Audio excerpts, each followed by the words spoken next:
الحمدللہ نحمده ونستعینه ونستغفره ونؤمن به ونتوکل علیہ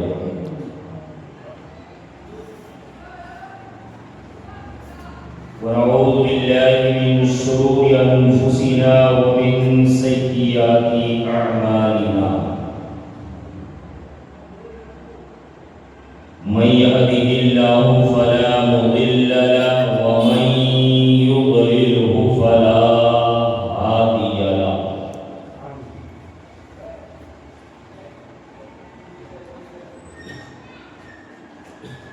ونشهد أن لا إله إلا الله وحده لا شريك له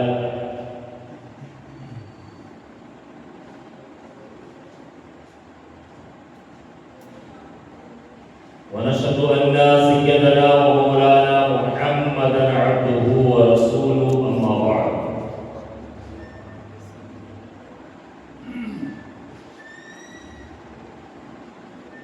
فقد قال الله تبارك وتعالى في القرآن المجيد والفرقان الحميد فأعوذ بالله من الشيطان الرجيم بسم الله الرحمن الرحيم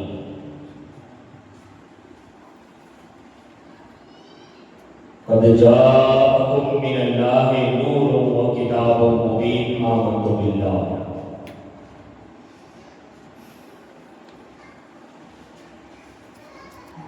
صدق الله العظيم وبلغنا رسوله النبي المختار الكريم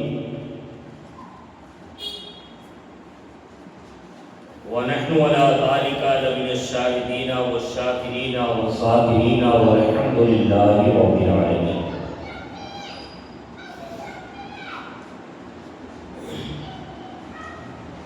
خطبہ مسنہ کے بعد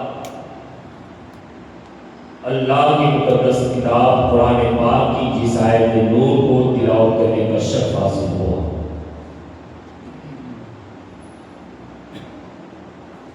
قبل اس کی تو اس کے حوالے سے کشائی ہو ہم اور آپ بھی کر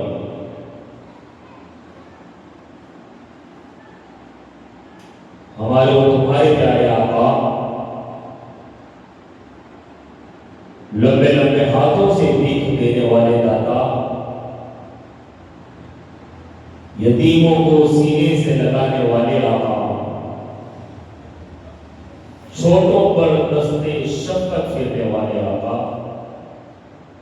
ابو جہل کی بدمٹھی میں کنکریوں کو کلمہ پڑھانے والے آقا ڈوبے ہوئے سورج کو انگلی کے اشارے سے واپس پلٹ دینے والے آقا یعنی ہمارے اور تمہارے پیارے آقا جناب پاک محمد رسول اللہ صلی اللہ علیہ وسلم کے دربار گوہربار میں انتہائی عقیدت محبت ادب و احترام کے ساتھ بابا سے بلند درود پاک کے ڈالیاں نچھاور کریں اور پڑھیں اللہم صلی علی سیدنا محمد مبارک وسلم صلاۃ و سلام علیک یا رسول اللہ صلی اللہ علیہ وسلم ایک مرتبہ اور بابا سے بلند درود پاک پیش کریں اللہم صلی علی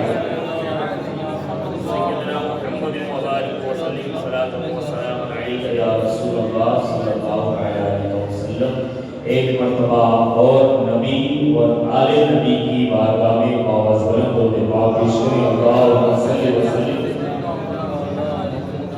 وبارک علی سیدنا محمد طب القلوب دوائها وعافیۃ الابدان وشفائها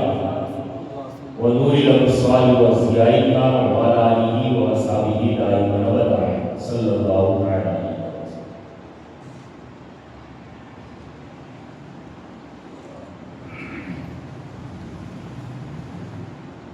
وسلم کا فرمانا نشان تسبیح کے لوگوں آیا تمہارے پاس عند اللہ اللہ کی جانب سے ایک نور اور ایک روشن اور کھلی ہوئی کتاب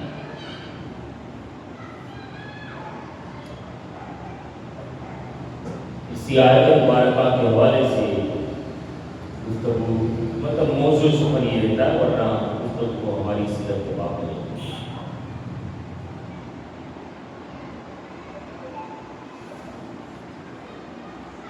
قرآن پاک اللہ نے اپنے حبیب پہ نازل کیا، اور شک صدر کی تیسری جو وجہ تھی وہ میں نے آپ کے سامنے بیان کی۔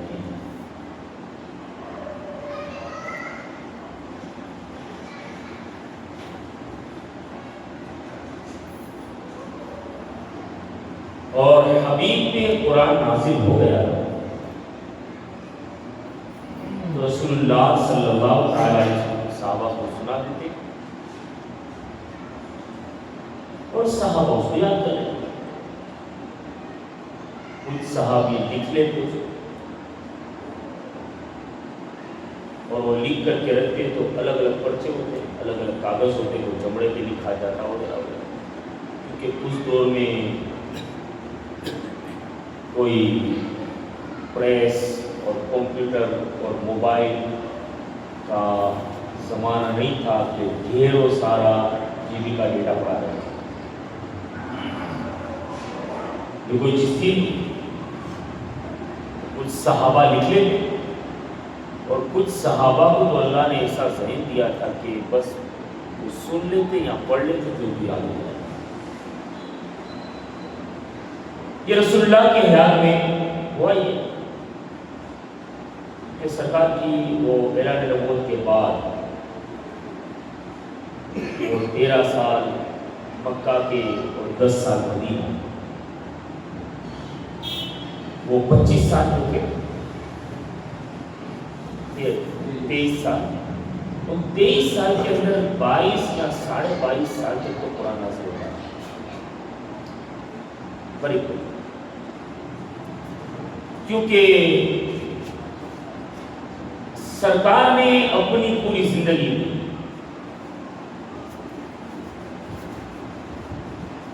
تریسٹھ سالہ زندگی میں سرکار نے حج صرف ایک مرتبہ ادا کیا، پورے 63 سال ایک مرتبہ سرکار نے حج کیا، اور وہ بھی کب؟ آپ کے وصال شریف کے 5 یا 6 مہینے پہ، 6 مہینے بھی تھے کیونکہ جلد میں حج ہوئی، محرم سے ربیع الاول میں سال گیا۔ پھر بھی ہم، اور جب سرکار حج کے لیے گئے اور حج کے بعد پھر یہ آیت نازل ہوئی، کون سی؟ اليوم اکملت لکم دینکم واتممت علیکم نعمتی۔ کیا تھا وہ؟ مفسرین فرماتے ہیں، محدثین فرماتے ہیں کہ یہ آخری آیت ہے، اور اللہ نے اپنے حبیب کو بشارت دی، خوشخبری سنی، کس چیز کی؟ اليوم اکملت لکم دینکم واتممت علیکم نعمتی، کہ محبوب آج ہم نے آپ کے لیے آپ کے دین کو مکمل فرما دیا، واتممت علیکم نعمتی، اور میری جتنی نعمتیں ہیں وہ سب کے سب میں نے آپ پہ مکمل فرما دیا۔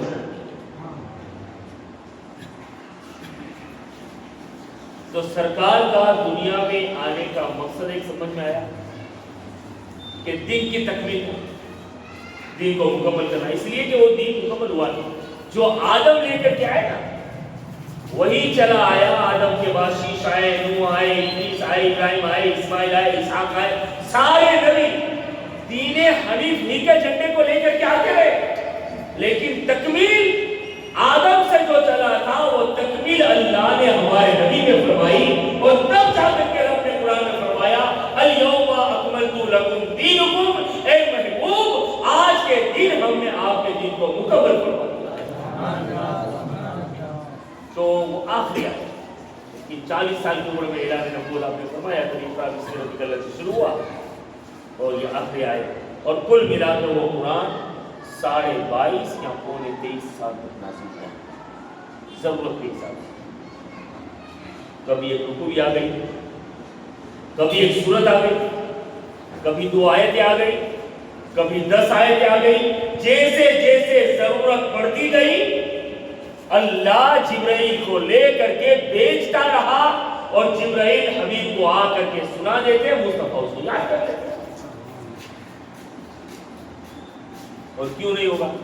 ایک مرتبہ جبرائیل پڑھ دے سرکار یاد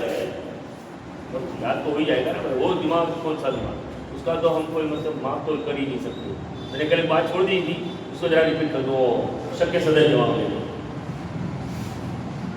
کہ اب یہ میں آپ کو یہ ذہن بتانا چاہتا ہوں، رسول اللہ کی طاقت بتانا چاہتا ہوں، جو کچھ بھی آ سکتا کہ سرکار کو جو شک صدر کا معاملہ پیش آئے نا، غالباً ابن اسحاق کی زبان، ابن اسحاق نے روایت کیا کہ سرکار نے بیان فرمایا شک صدر کا پورا معاملہ، لیکن وہ سارا شک صدر کا معاملہ نہیں ہو تو کل ہو گیا، لیکن سرکار نے یہ بھی فرمایا کہ جب شک صدر مکمل ہو گیا نا، وہ سینہ چیرا گیا اور جو اندر سے گوشت کا جو ٹکڑا نکالا گیا اور اس کو جو پانی لے کر کے آئے تھے وہاں سے اس پانی سے دھلا گیا اور واپس رکھا گیا اور سینے کو مکمل کر دیا گیا۔ یہ یہاں تک تو خیر ہم نے سنا، لیکن سردار آگے فرماتے کہ وہ سینہ مکمل کرنے سے پہلے، سینہ مکمل کر دینے کے بعد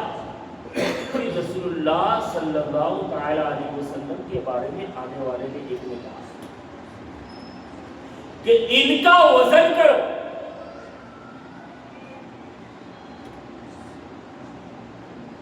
رسول اللہ کے بارے میں ان کا وزن کرو، ان کے امت کے 10 آدمیوں کے وزن کے برابر۔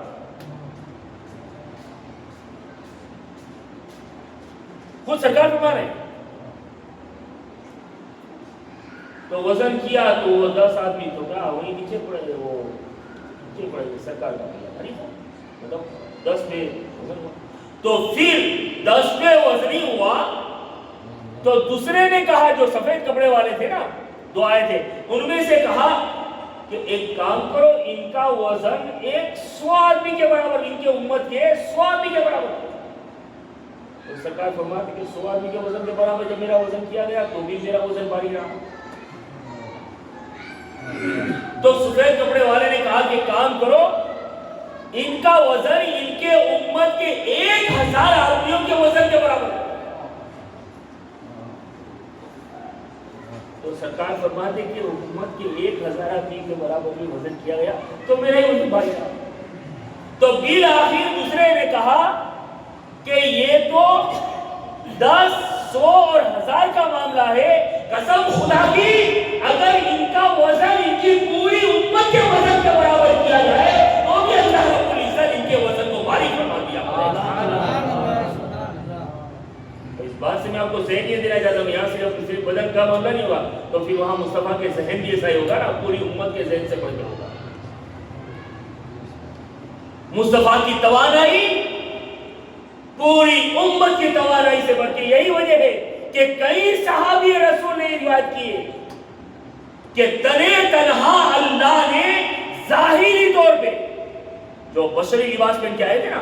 میں نے میرے جمعہ میں غالباً کہا تھا کہ رسول اللہ کو بہت قریب سے صرف ایک ہی شخص ہے، ایسی ذات ہے جس نے رسول اللہ کو قریب سے دیکھا ہے، اور وہ ہے ابو بکر کی ذات۔ ابو بکر کی جتنا قریب رسول اللہ سے کوئی زیادہ نہیں رہا، لیکن پھر بھی رسول اللہ کو رسول اللہ نے ابو بکر سے یہ کہا کہ ابو بکر اگرچہ تم رات دن میرے پاس رہتے ہو اور سب سے زیادہ مجھ سے قریب رہتے ہو، لیکن میری حقیقت کو تم نہیں سمجھ سکو گے، اس لیے کہ میری حقیقت کو میرے رب کے علاوہ نہ کوئی جان سکا ہے اور قیامت تک جان سکتا ہے۔ لوگوں تک اسلام پہنچانے کے لیے صرف انسانی لبادے میں، اسلام پہنچانے کے لیے صرف اسلام مطلب کہ ظاہری اور بشری لبادے میں اور لباس میں مجھے ملا ہے، ورنہ میری حقیقت کو تو اللہ نے 70,000 پردوں کے نیچے رکھی ہوئی ہے۔ تو سرکار یہ فرماتے کہ اللہ نے مجھے دنیا میں بھیجا نا تو میری حقیقت پہ 70,000 پردے ڈال کے بھیجا ہے، اور یہ جو تم دیکھ رہے ہو نا وہ میری حقیقت نہیں ہے. یہ ظاہری لبادے میں تو اس لیے بھیجا ہے تاکہ ان لوگوں کے درمیان رہنا تو ان لوگوں کی طرح بنا کے بھیجا ہے, ورنہ حقیقت تھوڑی میری یہ ہے. اور پھر یہ معاملہ جب رہنے تھے اللہ کے علم میں یہ چیز تھی تو اللہ نے قرآن میں پوری آیت پیش کی اور اپنے حبیب سے خطاب کیا اور کہا قل, اے محبوب آپ اعلان کیجئے, اے محبوب زمانے کے لوگوں کو آپ بتائیے, آپ کہیے کیا انما انا بشر مثلکم,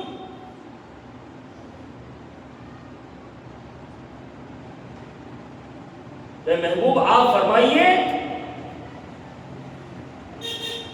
کہ میں تمہاری طرح ظاہری لبادے میں تمہاری طرح ہوں, لیکن کیسا ہوں آگے پھر کہا انما یوحا الی, کہ میں تمہاری طرح ہوں تو صحیح لیکن اتنا خیال رکھنا کہ میں اگرچہ ظاہری طور پہ تمہاری طرح ہوں لیکن مجھ پہ اللہ کی وحی نازل ہوتی ہے. فرق بتا رہا ہے اللہ. مت سمجھنا جانا کہ تم کھاتے ہو تو میں بھی کھاتا ہوں, میں یہ سوتے تو ہم بھی سوتے ہیں, یہ اٹھتے تو ہم بھی اٹھتے ہیں, یہ بولتے ہم بھی بولتے ہیں, سب کچھ. ہم نے شادی کی تو انہوں نے بھی شادی کی, ہمارے بچے تو ان کے بھی بچے, ان کے ماموں تو ہمارے بھی ماموں, ہمارے کاکے تو ان کے بھی کاکے, سب کچھ. لیکن یہ تمہارے میں نہیں ہے, سب کچھ ہے لیکن میرا حبیب سے یہ رب نے فرمایا امت کو کیجئے کہ تمہاری طرح ظاہر میں شکل و صورت بشر تو ہوں لیکن خیال ہے ایسا بشر ہوں کہ مجھ پہ اللہ کی وحی نازل ہوتی ہے. تم میں سے کوئی ایسا ہے جس پر وحی آتی ہو؟ جب کسی کے پاس وحی نہیں آتی تو پھر میری طرح تمہاری طرح کیوں؟ مان لو نا یہ اپنے بڑے بھائی کی طرح ہے. تو ہمارے بڑے بھائی نے بہت کچھ کیا لیکن کئی بڑے بھائی نے یہ ذکر نہیں کیا کہ وحی آئی مجھ پہ. اور اسی میں لوگ ظاہری چیز کو دیکھ کر کے گمراہ ہو گئے. اور گمراہ ہونے کی وجہ جو جانتے ہیں آپ کیا ہے؟ گمراہ ہونے کی وجہ یہ کیا وجہ ہے گمراہ ہونے کی؟ ورنہ ظاہر سی بات ہے رسول اللہ ظاہری طور پہ ہماری طرح ہی نظر آتے ہیں لیکن قرآن نے کہہ دیا انما انا بشر مثلکم یوحا الی. اب یہ صاحب قرآن میں کہہ دیا گیا پھر بھی لوگ گمراہ ہوئے. اس کی وجہ کیا رہی؟ اس کی وجہ یہی جو قرآن نے کہا یضل بہ کثیرا ویہدی بہ کثیرا, کہ یہی وہ قرآن ہے جس کو پڑھ کے کئی لوگ ہدایت پا گئے اور یہی وہ قرآن ہے جس کو پڑھ کر کے کئی لوگ گمراہ ہو گئے. جو لوگ ہدایت پائے وہ لوگ ہیں کہ جنہوں نے جب بھی قرآن کو پڑھا ہے تو اس کے اندر عشق رسول کو چاشنی کو محسوس کیا ہے. جب بھی قرآن کو پڑھا ہے تو وہاں رسول اللہ کی تعریف کو دیکھا ہے. جب بھی قرآن کو پڑھا ہے وہاں رسول اللہ کی مدح و ثنا کو دیکھا ہے. جب بھی قرآن کو پڑھا ہے اس کے اندر رسول اللہ کی تعریف نظر آئی ہے. لیکن جن لوگوں کے بھی آنکھوں کے اوپر عشق کا چشمہ نہیں تھا, جن کے دل کے اندر محبت نہیں تھی, جن اسلام کے قانون ڈھونڈتے رہے, تو پھر حال یہ ہوا کہ جب اپنے عقل کے گھوڑے دھائے تو قرآن پڑھنے کے باوجود کئی لوگ گمراہ ہوتے ہوئے نظر آئے. اور جن لوگوں نے محبت سے قرآن کو پڑھا تو پھر وہ ہدایت پا گئے. اس لیے کہ جنہوں نے قرآن کو محبت سے پڑھا اور قرآن کا ترجمہ کرنے کے لیے جب بیٹھے, میں نے بات کو چھوڑا ہوں مجھے یاد ہے ابھی, جو قرآن کا ترجمہ کرنے کے لیے بیٹھے جنہوں نے محبت سے قرآن کو پڑھا اور جب ترجمہ کرنے کے لیے بیٹھے تو کہا انا فتحنا لک فتحا مبینا لیغفر لک اللہ ما ذنبک من اخر آئی ہے آیت میرے ذہن سے نکل رہی ہے. اس کا ترجمہ یہ کہ محبوب, یہ فتح مکہ کی بات کر رہے ہیں, اللہ فرماتا ہے کہ محبوب میں نے آپ کو بہترین فتح عطا فرمائی. اور جب بہترین فتح ملے تو کیا ہو جائے؟ مصطفیٰ خوش ہو جائے. اور جب مصطفیٰ خوش ہو جائے تو رب آگے کرتا ہے کہ ہم نے آپ کو بہترین فتح عطا فرمائی تاکہ آپ جب خوش ہو جائیں تو آپ کی خوشی کی وجہ سے آپ کا مولا آپ کی امت کے اگلے اور پیچھے گناہوں کو معاف فرما دیتا ہے. یہ عشق کا ترجمہ ہے, یہ میرے امام کا ترجمہ ہے. اعلیٰ حضرت کا ترجمہ کیا ترجمہ ہے؟ جو اس امام نے یوں کہا کہ اللہ کی سرتاب و قدم شان ہے یہ، انسان نہیں انسان وہ انسان ہے یہ، قرآن کو ایمان بتاتا ہے یہ، ان لوگوں کو ایمان کا ذرا یہ شعر پڑھائیے کہ جو قرآن کی بات کرتے ہیں، لیکن میرا امام یہ کہتا ہے کہ قرآن کو ایمان بتاتا ہے یہ، ارے ایمان خود یہ کہتا ہے کہ میری جان ہے۔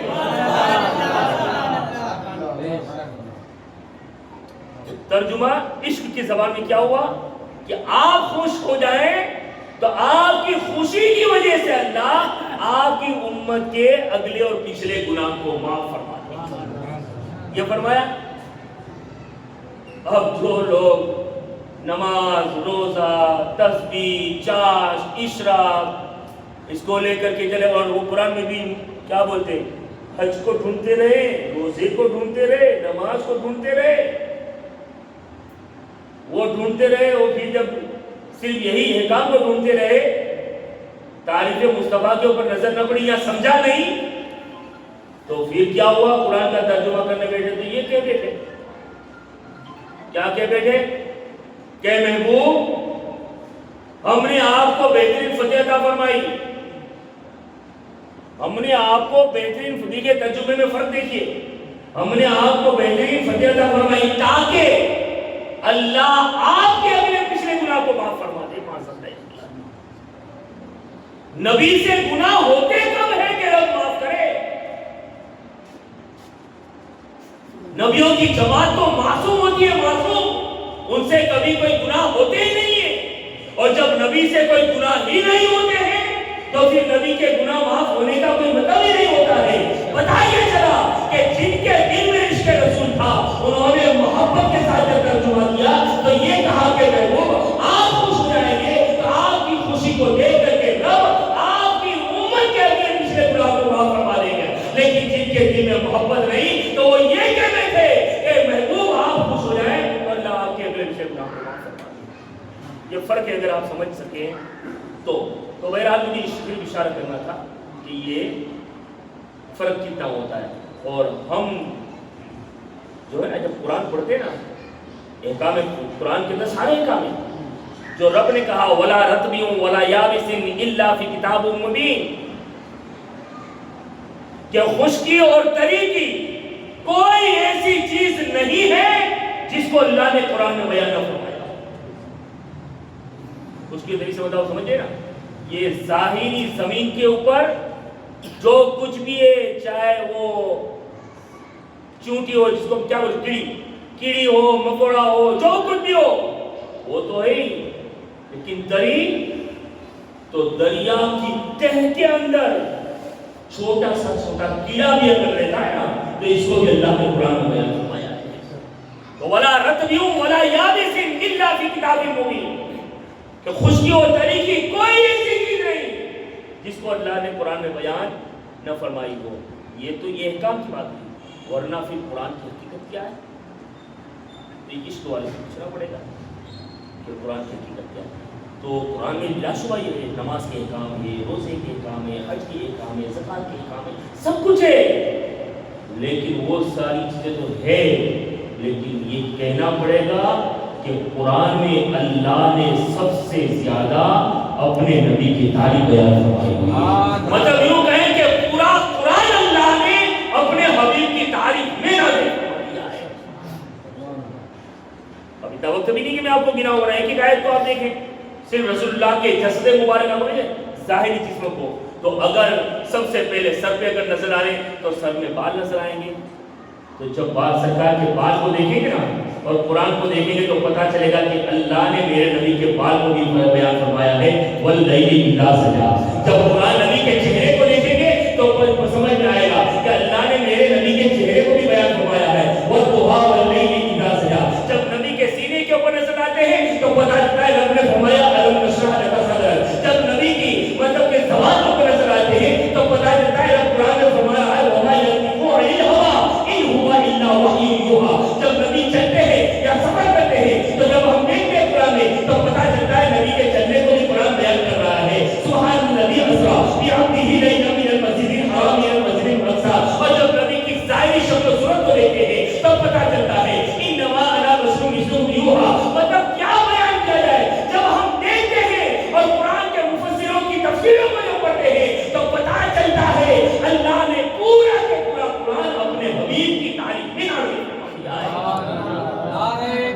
تکبیر،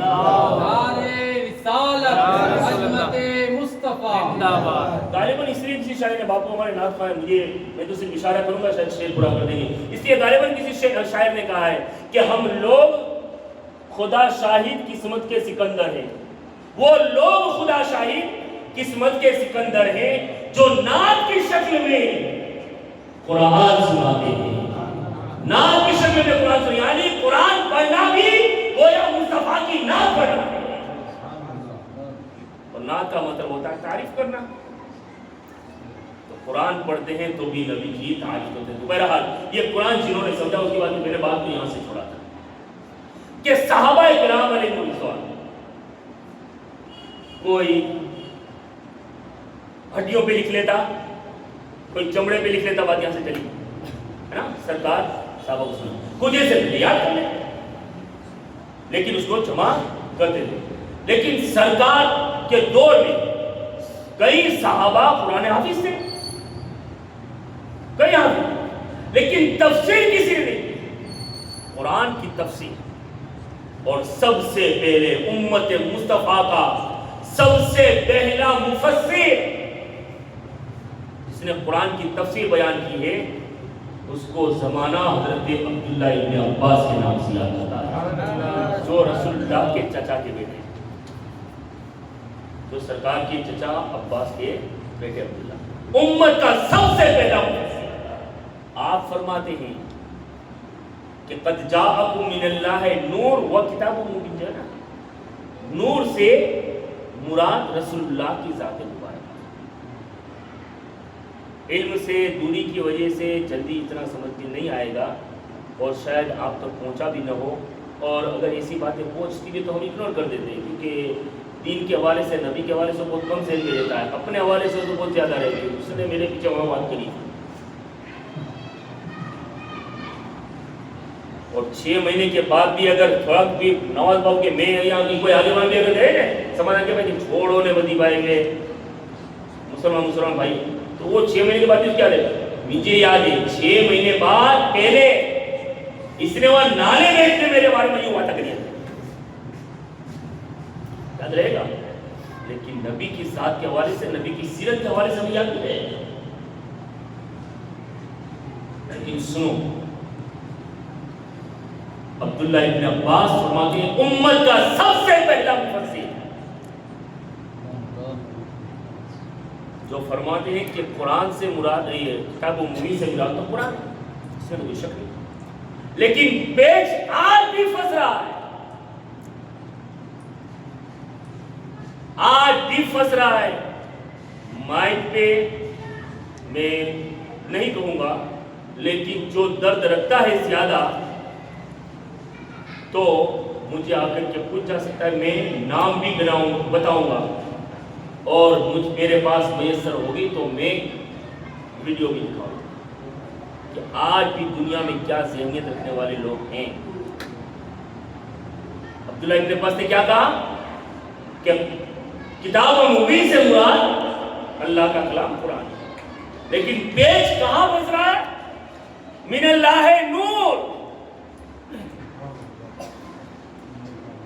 ہم پہلے بھی کہتے تھے، آج بھی کہہ رہے ہیں، جسم میں جب تک جان رہے گی تب تک کہتے رہیں گے کہ اللہ نے اپنے حبیب کو نور بنا کر کے پیدا کیا ہوا ہے، میرے مصطفیٰ کی حقیقت نور ہی نور ہے۔ اسی لیے تو میرے امام نے صرف مصطفیٰ کی نہیں بلکہ مصطفیٰ کی شان یہ ہے کہ ان سے جن کو نسبت ہو گئی وہ بھی شان والا ہو گیا۔ تو میرے امام نے دنیا والوں کو جھنجھوڑ کر کے کہا کہ میرے نبی کی شان یہ ہے کہ تیری نسل پاک میں ہے بچہ بچہ نور کا، ارے نور تیرے لیے نور تیرا سب کا ہم پہلے بھی کہتے تھے، آج بھی کہہ رہے ہیں اور کہتے رہیں گے، اور جس کسی نے بھی اس نے کمپرومائز کیا سمجھ لو اس کا ایمان گیا، اس لیے کہ اللہ نے اپنے حبیب کی حقیقت کو نور کے علاوہ اور کوئی ظاہر نہیں کیا۔ اس لیے جناب ابو بکر نے کہا نا کہ سرکار غسل خانے میں گئے تو غسل کرنے کے لیے گئے